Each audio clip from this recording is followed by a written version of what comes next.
2018ના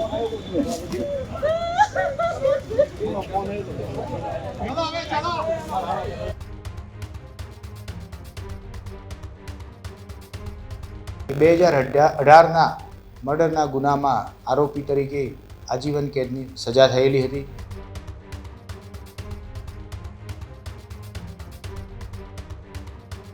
એ અંગત અદાવતના લીધે અને કેવલભાઈની સાથે થોડાક વર્ષો પહેલાં પોતાના સ્વજનનું જે મોત થયેલું એનો બદલો લેવા માટેની આ સમગ્ર ઘટના છે.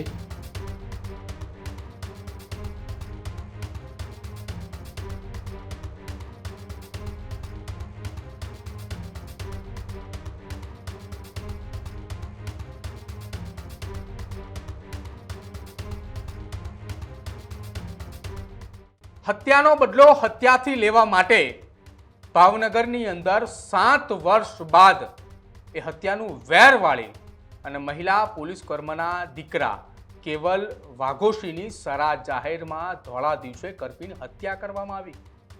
આ બનાવ બન્યાના ત્રીજા દિવસે ભાવનગરની બી ડિવિઝન પોલીસ દ્વારા હત્યામાં સામેલ તમામ આરોપીઓની ધરપકડ કરી અને રિકન્સ્ટ્રક્શન કર્યું અને હત્યાની આખી માહિતી મેળવી.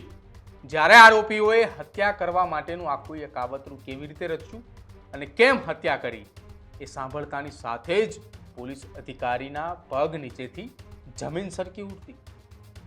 નમસ્કાર, આપ જોઈ રહ્યા છો ન્યૂઝરૂમ ને આપની સાથે હું છું પ્રદીપ.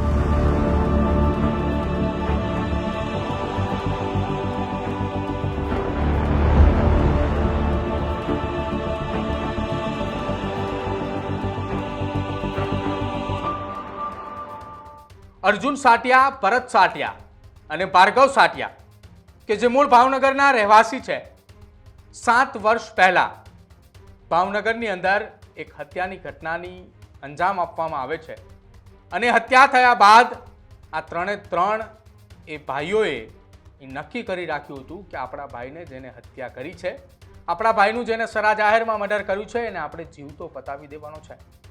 અને આ સંકલ્પ સાથે એ ત્રણે ભાઈ 7 વર્ષ સુધી રાહ જુએ છે.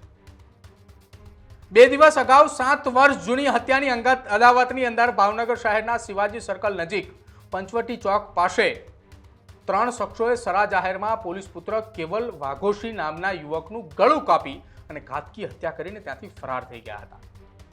શહેરની અંદર રોડ વચ્ચે ભર બપોરે એક પોલીસ પુત્રનું જાહેરમાં આ પ્રકારનું મર્ડર થતા સમગ્ર ભાવનગરની અંદર ચકચાર મચ્યો હતો કે શું આખી ઘટના બની ને કયા કારણોસર એ મહિલા એએસઆઈના પુત્રની જાહેરમાં કરપીને હત્યા કરી દેવામાં આવી.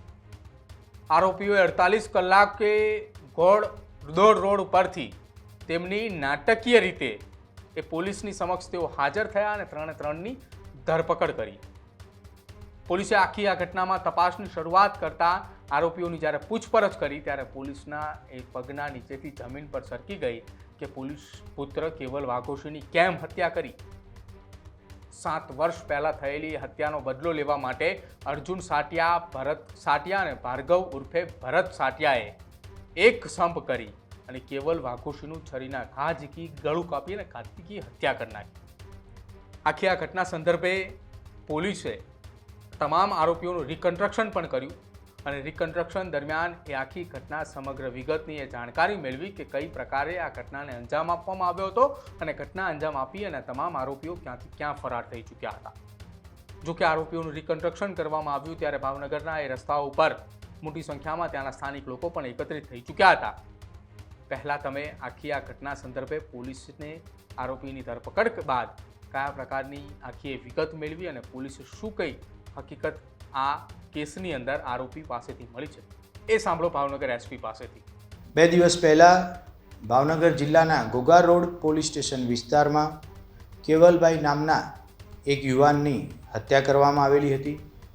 સમગ્ર મામલે તપાસ કરતાં આ હત્યામાં અર્જુનભાઈ સાઠિયા, ભરતભાઈ સાઠિયા અને ભાર્ગવભાઈ સાઠિયાનો મુખ્ય રોલ હોવાનું જણાઈ આવેલ.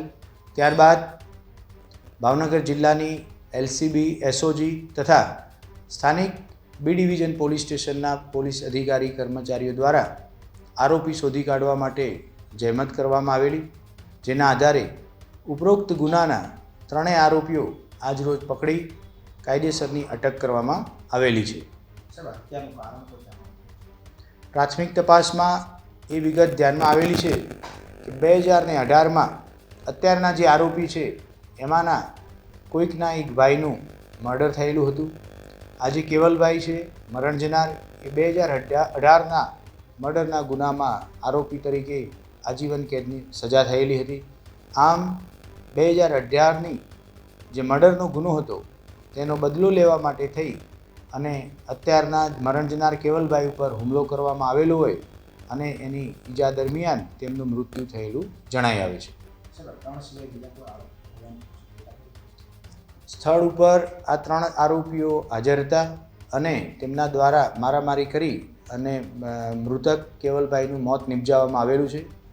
આરોપીઓની પૂછપરછ કરી વધુ રિમાન્ડ લઈ વિસ્તારના અન્ય સીસીટીવી કેમેરા અને હ્યુમન ઇન્ટેલિજન્સ ગેધરિંગ કરી એ દિશામાં પણ તપાસ ચાલી રહી છે કે આ સમગ્ર કાવતરું બહાર પાડવામાં કોઈ અન્ય શખ્સો આમાં ભાગ ભજવેલ છે કે કેમ.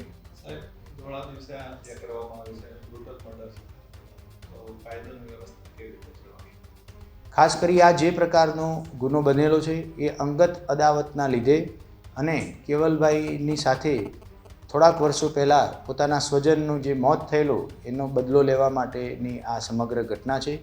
જેથી કરી તાત્કાલિક આરોપીને પકડી એની વિરુદ્ધની કાયદેસરની કાર્યવાહી હાથ ધરવામાં આવેલી છે અને સમગ્ર ઇન્વેસ્ટિગેશન એ દિશામાં લઈ જવામાં આવેલું છે કે આરોપીઓને ચોક્કસપણે સજા થાય.